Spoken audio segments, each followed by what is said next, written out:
I mean, hey, he's not naturally a brave guy. God says, here's what I want you to do.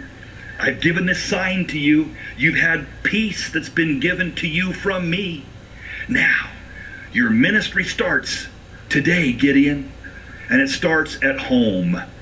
It starts at home. Before you deal with the men of Midian, Gideon, I want you to deal with your own family.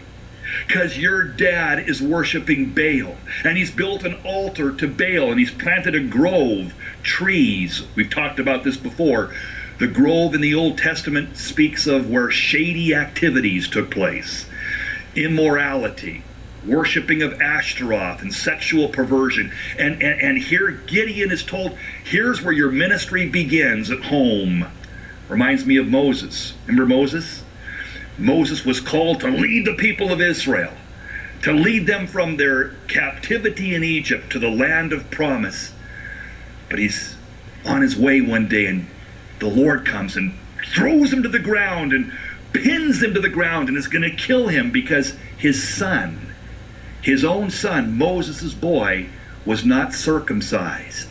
And Moses is going to die, and his wife Zipporah sees that Moses is about to be killed by the Lord. And she knows why, and she grabs a knife and she circumcises their son. And she throws down the foreskin and says, "You're a bloody husband." She's upset. She's ticked off. And the Lord releases Moses. What's the point of that? God pinned Moses to the ground, this great deliverer, this great man.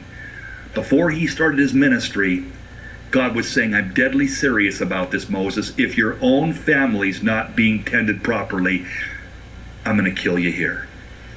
There's no point in you trying to lead the nation if you can't lead your family, if you won't deal with your own son, you see. And that picture was painted and recorded. That story is told to tell you, to tell me, this is job number one. This is top priority.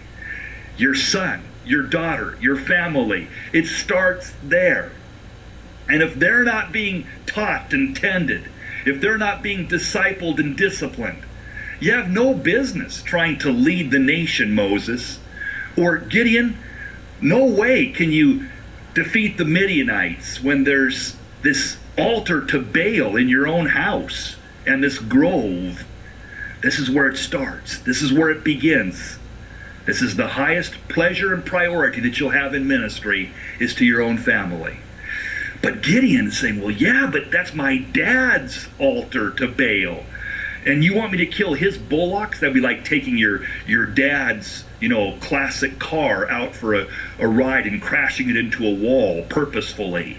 Hey, man, the bullocks, these are expensive, Man, you want me? And he was afraid, so he did it by night. He goes that night. God says, today, this is the time to go do it. But it says, well, he went at night because he was afraid. But he did it. He dealt with that altar to Baal. He cut down those trees. He offered the sacrifices that God required. Well, verse 28.